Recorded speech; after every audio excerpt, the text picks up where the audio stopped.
button, and we're live, guys. We're recording. This is going to be live on Saturday, and today with us we have Amadeo. If you don't know Amadeo, you are missing out, guys, because this guy 2 years ago predicted the peak of the last cycle, and he's going to do the same today. He's going to predict the peak of this cycle today. But if you look at this video from 2 years ago, in February of 2021, Amadeo here was predicting that ETH is gonna top out at 5K, Bitcoin is gonna top out at 70K, and we topped out basically like 7 months after this at exactly those prices. It was insane, and of course, now is the time for a new cycle. We are basically where we are. We're now basically where we were in that like February 2021, maybe a bit earlier in terms of the cycle structure. But Amadeo, listen, great having you here. Very curious about how you're thinking about this cycle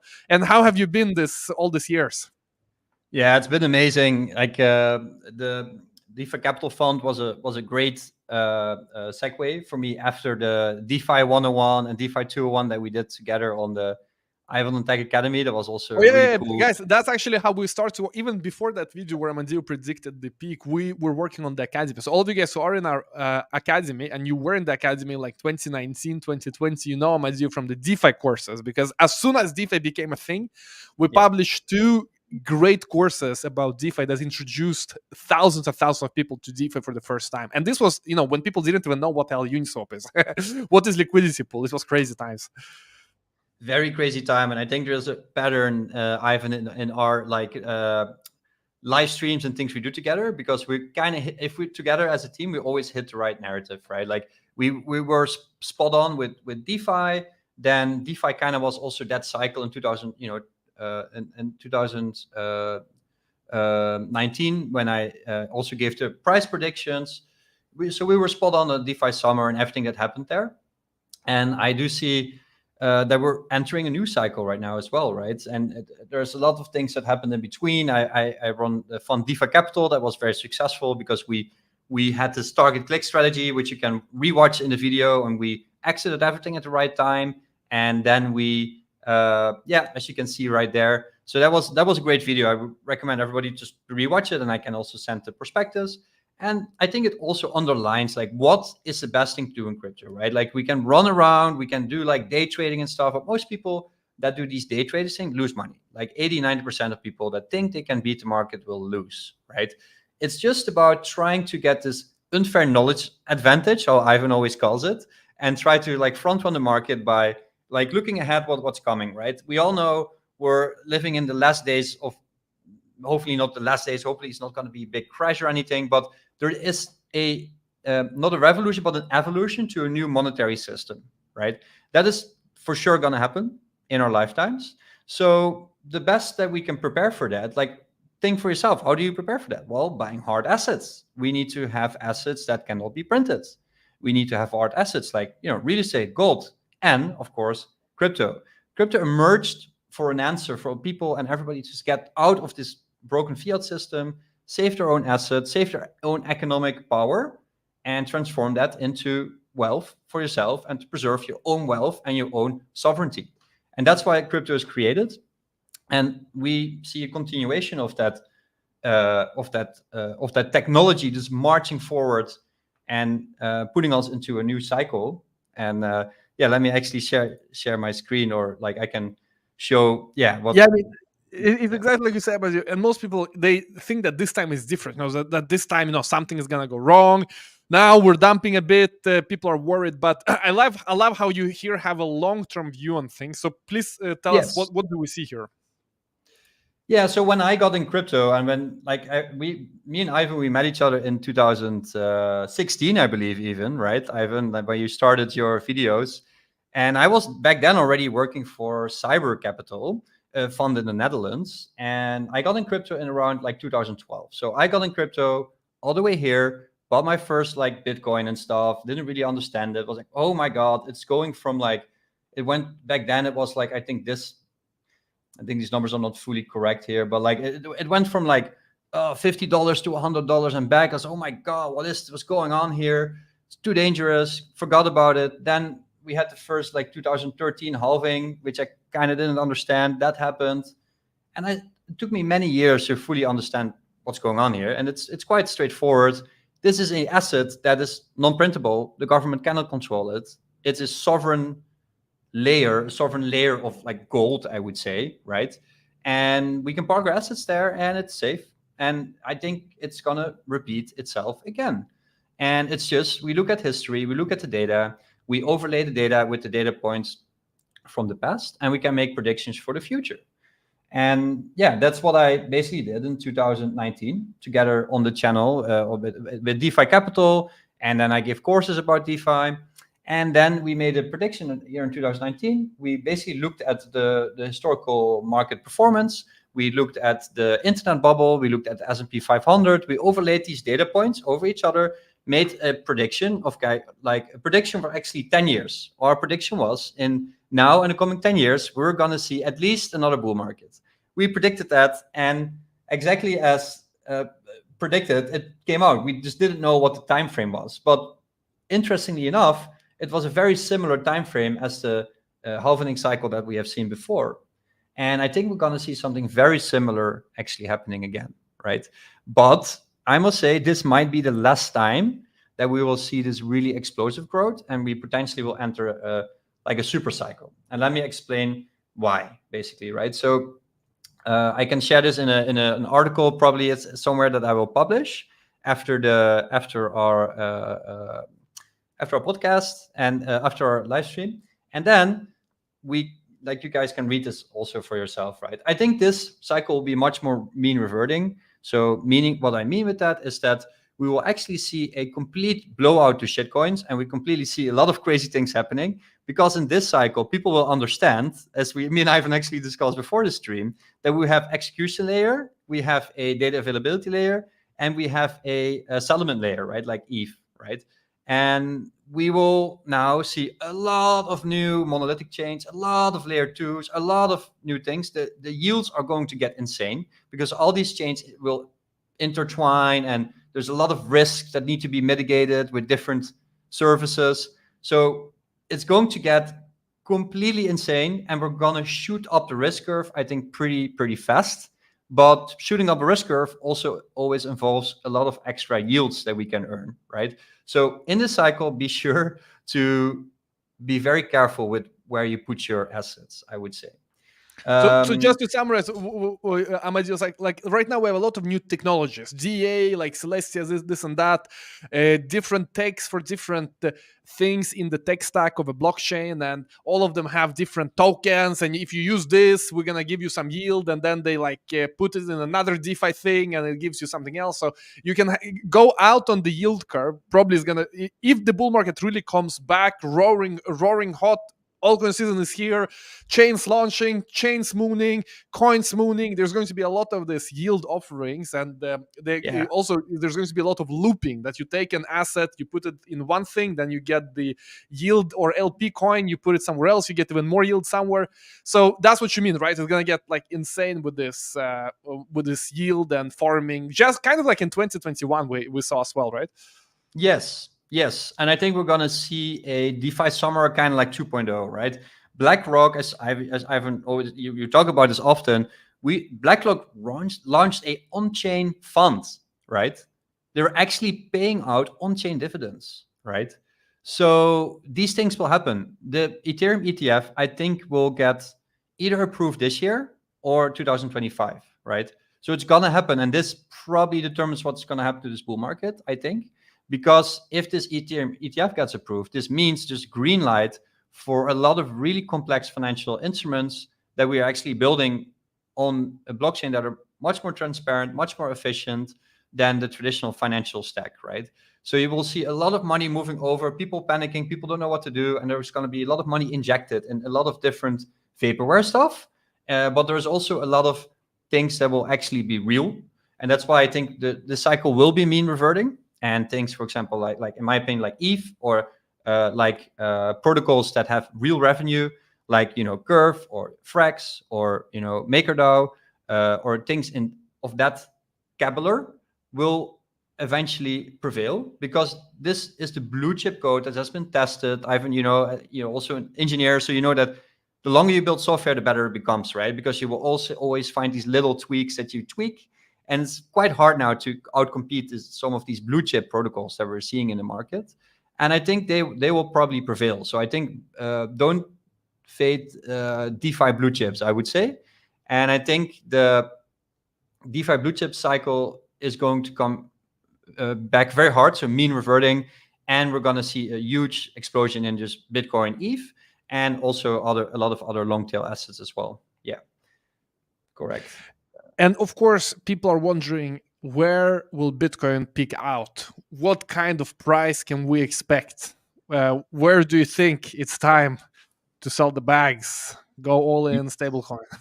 Yeah, I did that actually last cycle, and I think we kind of did that together around a similar time, because it was kind of obvious. There were so many red flashing signals. So I would say, yeah, it's a bit hard, because these signals always seem to change every time. But for me, it was like, yeah, no, I'm not gonna mention that on the stream, but like there was some signals that I was like, oh my god, this is too much. So you just feel like when it gets too crazy, just get out. But it's not too crazy yet. Because every cycle we're gonna get even more crazier, right? So so hold your horses. It's gonna get insane.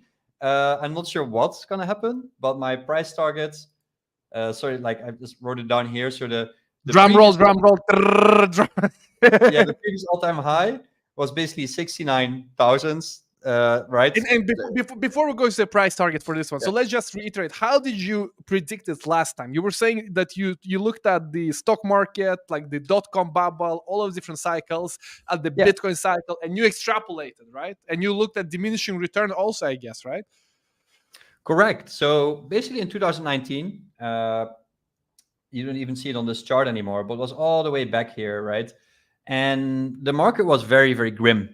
And it was like, okay, how do we, or 2018, 2019, basically, right? It was like, okay, there was this crash happened. What is the next cycle? What's going to happen? So we looked at the S&P 500. We looked at the internet bubble. We looked at the tech stocks. We looked at previous, like the Bitcoin performance. And we just overlaid that and kind of made this price projection chart, right? So this is a Bitcoin repeat cycle that I use, but you can do the same for the S&P 500 and other tech stocks, right? And I just overlaid them with each other, and I made a kind of prediction, and I just plotted it further. And I think we're going to see something similar, right? So history repeats but doesn't rhyme, so it's not going to be the same thing. Like the confusing thing Vice about this, versa. It doesn't repeat but rhymes. yeah, that was what I said. No, What I meant. anyway. Okay. Yeah. Okay, so let's get into the existing ones, existing price targets for this cycle. Exactly. So basically, my existing price targets for this cycle, if we look at the current cycle, the previous cycle, 69K, and for Bitcoin, and around 5K for ETH, right? And I think my optimistic scenario is that we will see at least a 4x for BTC and a 6x for ETH. That's my very optimistic scenario. When that happens, I'm going to seriously consider like selling most of the assets and then waiting until it kind of heats down. But I will already take profits when I see a 1.5x, 2.5x, or when I see 2.5 or 4x, right? And I plot these in 3 scenarios. I overlay them. I see the market. I see how I feel back then. So I make a plan, right? So I make a plan before this cycle. I stay calm. I keep building. So that's why, I'm building now a new startup, Yield Nest. I'm building hard, and I'm buying more like blue chip assets, right? And I'm making sure that all these assets are generating max yield. And I'm putting them in positions, and I just kind of wait and build and keep studying the market and stay calm and execute my strategy. And yeah, that's it. It's that simple. And here the methodology is the same, right? Like you look at the past cycles and you extrapolate into the future, right? Exactly. So I look at the past cycle. Again, this is the repeating cycle chart that I looked at, but I looked at multiple data points that I'm not gonna like share publicly, but I overlaid them over basically this Bitcoin like cycle chart, and I came to these targets, right? And of course, I tweaked them a little bit to have clear multiple targets. But yeah, these are my rough estimates that I believe where we're gonna go this cycle. So let's see how if this screenshot right here can be as legendary as as the last one. And for all of you guys watching, like, no one knows the future. It's impossible to predict Yes. with certainty, and that's why this time we have a plan where if Bitcoin is at 103k, you can start taking a bit of profit, but it can also go to 276. If it is above 276, I mean, likelihood is that it's really gonna come to an end soon. That's the likelihood, but it's never smart to be like all in or all out at one button click. That's how many new people think that, you know, I'm all in and then, okay, now I'm all out. Instead, when you see certain targets, you can start scaling back a bit. For example, at 103k, you can start scaling back. Then you can take out more at 177, and then even more at 276. This way, your risk adjusted return is good. Yes, obviously, you would make most money if you sold everything at exact top. Is impossible. You gotta have a strategy like this. And which one? Yeah. Sorry, go. Sorry, Matthew, because last time you had one. I think you had one one scenario last time, and now you have three. And it's, by the way, it's very normal to have three, like bullish, bearish, because no one knows the future. But which one do you like lean more towards? Which one, if you had to pick one? I'm an optimistic person, and I believe that we're gonna potentially see this. I think we're going to see this optimistic scenario play out. I'm quite certain of that. And also the chart you see below, don't take everything with a grain of salt that I'm saying, obviously. But I do think that the cycle is probably going to take potentially extend, right? So it's either going to take a little bit longer. So this chart there below, it's not a chart that I plotted. It's more this Bitcoin repeating cycle chart that I mentioned before. And basically, I think it can potentially take a little bit longer and a little bit slower, but most aggressive spikes, right? And what I also saw in the data is that if you are not in the market for 2 or 3 days when it pumps, you cannot make these gains, right? If you're there's a couple of days in the market that make you the most gains for the whole year, right? And you can just impossibly time that. So yeah, as Ivan said, like, stay in the market and stay liquid, like in the sense of that. Like, I would say, take all your money off exchanges. You know, like I haven't got a little bit burned as well on FTX, but although most of my money is in DeFi mostly, right? But I would recommend really be really strict on that. Multi-sigs, and like keep your money very secure, put it in DeFi, and try to earn max yield, right? So put your things, long-term bets in yielding positions and stick them in there and make sure it's safe, secure, and then have a good yield. That's a good question. So to summarize, guys, it is the optimistic one that is the main scenario. But to have a bit of risk management, you have the other targets as well where you can take profit. But I mean, so which one of the DeFi protocols do you recommend for people who are fully new? Like, you let's say someone just wants like lowest risk, but still that you get some return. Where to go and where to click? Yeah, that's still pretty hard, right? Because a lot of these DeFi protocols that are very simple are very risky. No, but for example, MakerDAO, you go to MakerDAO website and you can put something there in MakerDAO, basically, right? Or like Aave, you can go there and you can just that's got to be the safest, right? Yeah, probably. Like, I would indeed recommend Aave, Maker, Yearn, actually, or Convex. The older protocols, like not all these new ones with all the flashy lights. I would really stay away from that. I will actually write in the article a couple of recommendations of what I would do if I indeed would like do the long-term hodl, like and where to get max yield in a safe way. But again, also watch out. But the protocols I recommend are more OG and blue chip protocols that have less risks. Yeah. Right. And so looking at where this industry is heading, we do have now EigenLayer coming out, and your project Yield Nest is on top of EigenLayer. So please tell us about this entrepreneurial journey that you went on. Why did you decide to build a project, and why did you pick EigenLayer as a base for it? And by the way, guys, Amadeo and I were working together, so we will be probably talking way more about it in the coming months and quarters and years. And this is an introduction to Amadeo's project. Yeah, exactly. So as Ivan said, as I also have my price predictions, right? So basically, I think Bitcoin ETH will reach these targets, right? So 4x, 6x is kind of incredible to get on your money, right? To be honest, right? And of course, as with Moralis Money and things like that, yes, we can gamble on some alternative like layers and coins because that will give you 10x, 20x, and probably if you're completely new to the market, that's great. But just do that with 10 or 20% of your capital. And then I would say most of your capital should just be in Bitcoin and ETH. If you get a 4x or 6x on your capital, that's amazing. Even if it's like 20K, 30K, 50K, that's even the smaller amounts are very, very helpful and useful, right? Well, what about Solana? So Solana right now is stealing a lot of attention from ETH. What do you think about it? Yeah, I think Solana is a very interesting protocol. And I must say that when the FTX thing happened, I kind of was like, oh my God, I kind of liked Solana before a little bit more, but then FTX came out of the pocket and I was like, oh my God, it was all fake. And it kind of was, right? But it actually was not. Like Solana recovered very well. And I think they're doing a great job.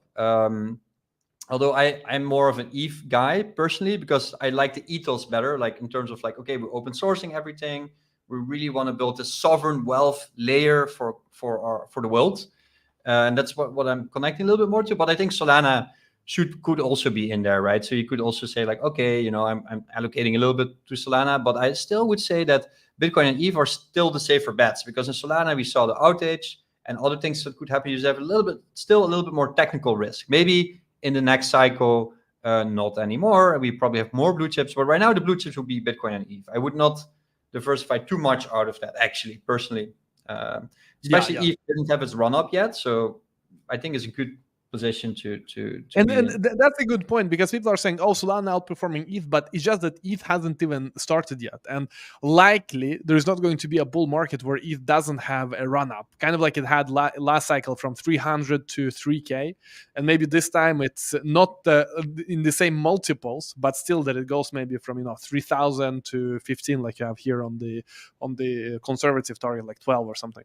Yeah, and still the biggest brain shares in ETH, right? So if you go to the ETH research forums and all these things, they're so massive. There's so much information being shared compared to like Solana. Like it's as from a developer perspective, ETH is still like much more mature than all the other chains, right? So then it also comes to something like restaking or eigenlayer that what I'm building right now. Like it's like when you see all the innovation that's now being built on top of Ethereum, and I must say that at one thing I do admit, like the Cosmos roadmap was kind of right? Like I didn't really see that coming, but basically what's happening today is that we had Ethereum, which was just kind of like sharding was like always on the roadmap. They kind of removed sharding, and they're now going to layer 2 approach and different blockchains and different L2s and etc. So it's more a bottom up approach that they're taking, right? And yeah, I think that Ethereum and Cosmos have the right strategy there. The only issue is that we need to make sure that all these layers connect with each other and make sure that we can have have a clear multi-chain future, right? How do we going to do that? How do we going to build a modular security stack? How is that going to work, right? That was my question, and that's what is something that I've been researching for. Many people watching this, like, they don't even know what eigenlayer is. But I mean, the way I explain it, which is probably very simplified, but it's, you have ETH validators. They put in their ETH. They risk losing their ETH if they don't validate ETH correctly. Like they try to get some wrong transactions into a blockchain. So they are basically having stake. They have skin in the game. And if they don't follow protocol rules, they lose that stake. So they, of course, want to follow the rules and get rewards and all of that. And so basically, eigenlayer says, okay, the same ETH, why don't you also do this additional tasks? Okay, eigenlayer gives you another task, and using the same ETH, you can now basically stake it in this other new job. Basically, maybe you become an oracle. It can be whatever. Eigenlayer, people can publish the jobs. The validators can then take the job, and when you take the job as a validator, you obviously get rewarded from that protocol as well, from that app or whatever. But then your ETH are also at risk in that protocol also, because if you misbehave in that new protocol, you may lose it. So basically, you increase your job, not like what you do, you increase your scope as a validator, and you earn additional rewards, but also you have additional like responsibility because you need to follow all of the different jobs. So is that correct? How would you explain it yourself, this eigenlayer evolution of restaking and ETH? Yeah, that's it's a very complex concept. That's saying the first thing, but how I would explain it, I would say yes. I would say yes. You're doing additional work, right? So it's like you're securing. You have this Ethereum security, and we can now take Ethereum security, which is valuable, which is kind of hard to create, right? Because a lot of other chains like try it, like Aptos, all these other chains in the world that we see right now, they're all trying to get this like node operator set, or trying to get all this distributed people liking their project and stuff, right? It's really hard, right? That's kind of one of the hardest thing about a blockchain. With restaking and eigenlayer, you can, yeah, what you said, you can basically take that thing that we already have and reuse it in other applications. Yeah. So And how do you guys come into this picture with YieldNest? Exactly. So basically, like again, like a little bit of the journey, right? So how I got there, because I saw the Ethereum security was basically going from this sharding to a different roadmap, which I didn't like at the first instance, to be honest. But then I started to research deeper and deeper, and I saw like this actually makes a lot of sense. And even Satoshi Nakamoto himself was like talking about merge mining, right? So restaking is kind of like an evolution of merge mining, I would say. And we see basically that we can take Ethereum security stack and then actually move that a lot all up the stack and have all these applications, all these things, just use the base security. There's no need to spin up all these new blockchains. There's no need to do that. But we kind of need other blockchains with different execution clients, but we don't need new settlement assurance clients, right? So Ethereum is just going to be the settlement assurances layer. And on top of that, we get a bunch of other execution layers, DA layers, a bunch of new applications, dApps, middleware, etc., etc. And that's what's going to happen. And that's why I got so excited about Eigenlayer. And what YieldNest basically is doing, we're going to make it simple for people to get exposure to this restaking, right? Because as you can imagine, if you have your Ethereum security, you have your valuable ETH or your valuable Ethereum assets, and you want to earn a very safe yield on that, right? And what's going to happen, we will see a lot of crazy yielding opportunities where people are just going to give you 20 or 30 or 40% for just your base ETH layer asset, right? Because that gives you very high settlement assurances, and a lot of other apps and dApps and etc. want to use that because they want your economic attention, they want your economic, settlement assurances in crypto economic security and settlement assurance in their apps, and we will kind of make it easier for people to just restake that with YieldNest, and we will find the best yielding opportunities for you and give you the best risk reward ratio that you can get on the market, right? Yeah, makes sense. So how far have you guys come with the project? And I also know that you will be launching a coin soon. And how can people also get the coin? Because I know people watching this, they want the coin. They want the coin. Let's go. Ideally, they want it for free. Also, like how to get airdrop, man? Give us airdrop. Yes. So basically, what I've been building basically a restaking protocol, YieldNest, and there has been a lot of hype around this, right? Eigenlayer blew up from like 1 billion to 12 billion overnight. And I was already building this tech stack with a little bit more forward thinking, where maybe some people that are watching have seen different LRTs or different Eigenlayer things that they heard about it probably. But what does it actually do and how does it work? Well, I was building that protocol in the background, and I'm going to release it on the 1st of May. So what people can do, testnet will go live probably before Saturday. So this is like a little bit of a peek in the testnet that you can see here. It's a bit grayed out, but you can see here, you can basically deposit your ETH and get a yield on it. So you get a base yield because you're depositing your base ETH and we spend on validators for you. You don't have to do that. Or you get you can deposit your LSDs. And if you do that, you click on it here, you can basically go to the YNETH page and you can see, okay, what's happening, what AVS strategies will be used, what kind of risks are involved. We did it together with the Llama risk team that I worked on with Curve Finance. And we're going to analyze all these different risk factors. We're going to analyze all these different AVSs and different protocols that they're going to build on top of this Ethereum security. And we're going to restake that for you. And we're going to select the right node operators and the right AVSs, right? That's all going to happen. And you can just go to yieldnest.finance, and then you will be able to find our testnet, and you can test around. You can test it for yourself. And when you deposit your ETH, you will actually earn seeds, which are points that might turn into a token or not. I don't know, right? So it's you will earn seeds, and with those seeds, you will be able to participate in the protocol and eventually help us like making this into a decentralized protocol that wraps around this new restaking narrative.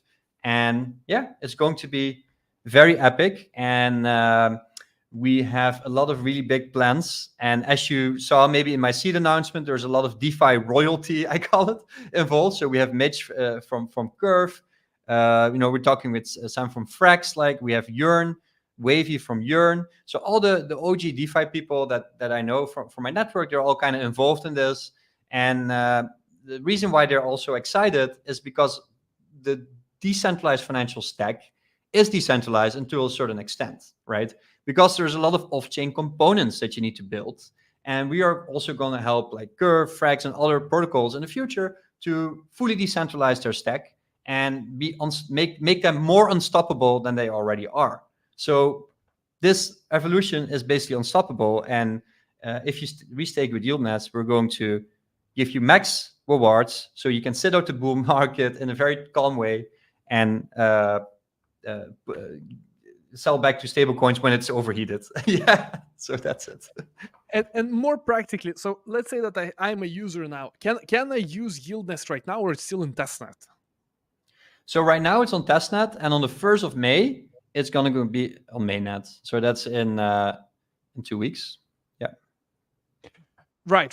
And so in 2 weeks, I come here and I can put my money in here, or do I need to be a validator? Like who is this for on the app stage? Like, is it for everyday users? Is it for validators? How do we get involved in this practically? Yeah. Well, anybody get involved. We make it like super simple and clear, right? That's what I hope the UI kind of explains it. There's basically liquid restaking tokens, which are basically two versions of it, right? You have a natively liquid restaking token, which basically means that it's native ETH that we're going to restake. And there is like different ERC20s or different Ethereum tokens that you can also use to secure it. So we kind of isolate the two. So to have really isolated risks where you're not in the pool where there's other LSDs that you might not like. You can just go naked bare metal ETH, like beacon chain ETH, very secure, safe, and we spend on validators together with our partners. And then we will basically pick different AVSs for you and give you max yield. And a user doesn't really have to even understand these things. If they want to, they can dive deeper, and I would love to tell everything about it. We also have quite extensive documentation that you can read and understand, where we explain like, oh, we have curated AVS baskets, we have isolated AVS categories, how that all works. We explain eigenlayer, etc. You can all find that in the documentation, and would love to explain it. But if you just want to restake and earn max yield, you just click restake, and then you get a base APR. This is just the base Ethereum APR. And then on top of that, you will get different different yields from different AVS strategies that we will select and pre-package for you. And you don't have to really worry about that. You just put in your ETH.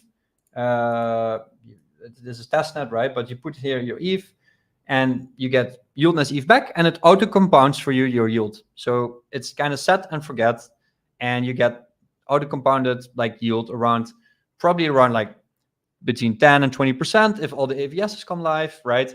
And in the beginning, you will earn a lot of points. You can go to Pendle, what some people do, and like leverage farm these things. So there's a lot of really cool things you can do with that. But again, you go up the risk curve, right, as we said, right? So watch out. But the base yield, if you just want to be very secure, you can just go here and get like a nice yield on your ETH, and you can participate in DeFi. Yeah. And how are you guys thinking in terms of audits? Are you guys fully audited already, or is going to happen in the future? No, we're fully audited. So we have an audit from Chain Security. Chain Security is the same auditor that audited Curve, that audited Aave, and other ones. So this is a very senior audit firm, and we just actually yesterday got the audit back. Well, we had the audit back already 2 weeks ago. We fixed all the comments, and that is now done. So actually, all the backend is done. So all the code, all the contract, everything's done. We're just testing. We want to test it. We want to see if any UI things we need to change. Do people understand what we're doing? Right. So we're at that stage right now. So it's almost go live time. Yeah. And so if people are watching this and they're really into DeFi, like not the average viewer, but someone who's watching this, they're really into DeFi, they really want to test it and be involved, how can they get in touch? Do you guys have some Telegram or Discord for those that really want to like test it right now and give feedback and stuff like that? Yes, please. We need testers. So when you guys see this, go to Twitter and then search for YieldNest or search for me, Amadeo Brands, and you can you can also find YieldNest, or go to yieldnest.finance. Right now, you can actually see that here. Just go to our website, yieldnest.finance, and you can see there, simple, secure, liquid restaking. That's what we offer. And very so simple. This restaking, Amadou, are you gonna be on DeFi Llama, or like is it because it's eigenlayer? Like which chain will it be in? Is it like DeFi Llama under ETH, or because it can also be across chains, right? Like how will it work in like this cross chain DeFi Llama? Where to see the stats and stuff like that? Yeah, obviously we're gonna go live 1st of May, so a lot of really cool things to do there still before that's all picked up on DeFi Llama, etc. But we will first start on Ethereum layer 1, right? That's where we will start, and that's where we'll kind of kickstart the protocol, and that's also where you will earn the maximum amount of points, right? Of seeds, of YieldNest seeds. So I would recommend like everybody just, if you have some ETH, go to on the 1st of May, go to YieldNest, go to the app, and deposit your ETH and earn maximum rewards. Because in the beginning we have a 5x reward program. Then we have plans, because we're now talking with Sam from Frax, to deploy to Frax chain, right? And we're talking to Layer 0 to basically expand also to Arbitrum, Optimism, and Base, and maybe Linea or other networks as well. But these are still in the pipeline. But for now, it's just Frax chain, Arbitrum, Base, and Optimism. But that will not come on day one, but that is in the pipeline. So we're working on those the deployments and partnerships already. Got it. That's awesome. And in terms of how you will bootstrap, so you're gonna launch on May 1st. Do you have some protocols already that are gonna join, or you're gonna go do it organic when it launches, or you already have like lined up treasuries and stuff like that? Like, how are you thinking about like growing it when it's live? Yeah, so basically we have a lot of partnerships in the pipeline, right? So we're talking, as I said before, we're talking with Frax.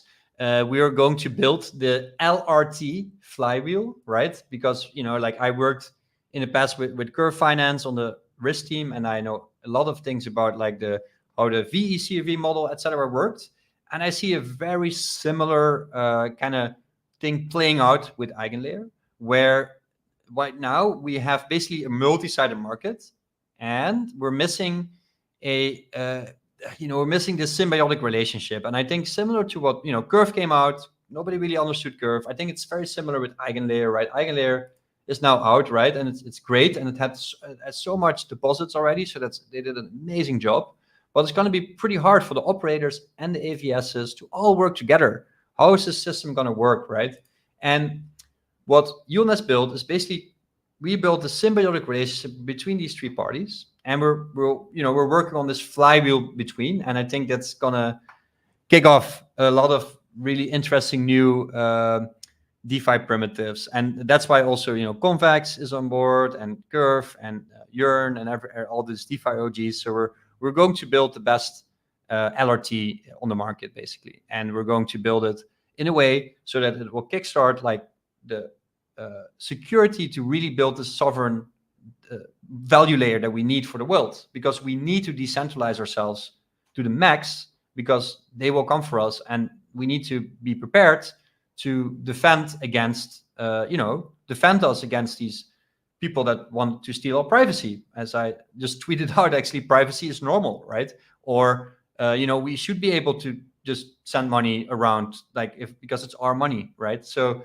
that's what I'm fighting for, and I think together with the DeFi flywheel that we're building, I think that's the noble goal that we're trying to pursue. And I have a lot of backing and support from people around it that all carry that ethos. And I think it's very important for the industry to also keep that ethos alive, else we're basically just a meme coin, right? So we need exactly. Too many memes, too little utility. But you guys are bringing back utility, and that's awesome. I'm looking forward to this becoming a blue chip protocol as well. So that in the next cycle, in like 2026, 2027, we'll look back at this journey as another blue chip being born. And I'll link to you in the comment section, in the description. Something else you want to say, Amadeo, before we wrap this up? Yeah, so I'm very, very busy right now. We're just preparing the release of Yield Nest. So thank you, Ivan. Also, we're trying to do this call sometime, but we arranged it, and it's amazing to be back on the channel, and I love it. Amadeo, when is the coin? When is the coin? So May 1st, you're gonna go mainnet.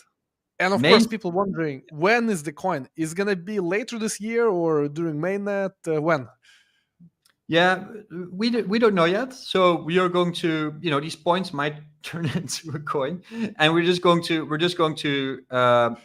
see and build like utility around this whole LRT ecosystem, and then we're going to incorporate this LRT flywheel, as I said, to kind of govern the system and further the education and. But to govern, you need the coin, right? So guys, keep an eye. I cannot remember that. And also what I will do, Ivan, I'm also gonna the article I wrote. It's mostly my draft. I will not share all the data, right? But the article I wrote, I will also put this in a nice blog format for you guys. So I will release that so you guys can read that. And I hope this is gonna be a similar historical video, and we can look back at this in a year or two. Yeah. Absolutely, Amadeo. Guys, thanks a lot for being here. Very packed episode, both with price predictions that anyone can understand and a bit more big brain Peppo stuff with Eigenlayer. Maybe some of you guys understood. Let us know in the comment section. And if not, you're going to learn as the bull cycle progresses. Because just like, whenever there's a new thing, some people understand it maybe 10% in the beginning. And then as it progresses, more and more people try it. It clicks for more and more people. So I think this Eigenlayer narrative, for most people, is going to take some time to really get it. Like once it's live, they need to try it. But I think some of you guys already fully grasp it. Let us know in the comment section. And if you don't understand it fully, don't worry. Like we're probably gonna cover more news, and like you're gonna get more chances to get it. But the quicker you get it, the more money you can make, because there are simply more opportunities when things are early. Amadeo, thanks a lot. We're gonna be following you. Looking forward to May 1st and the launch. And have a good day. Thank you, guys. See you later. Bye. Thank you.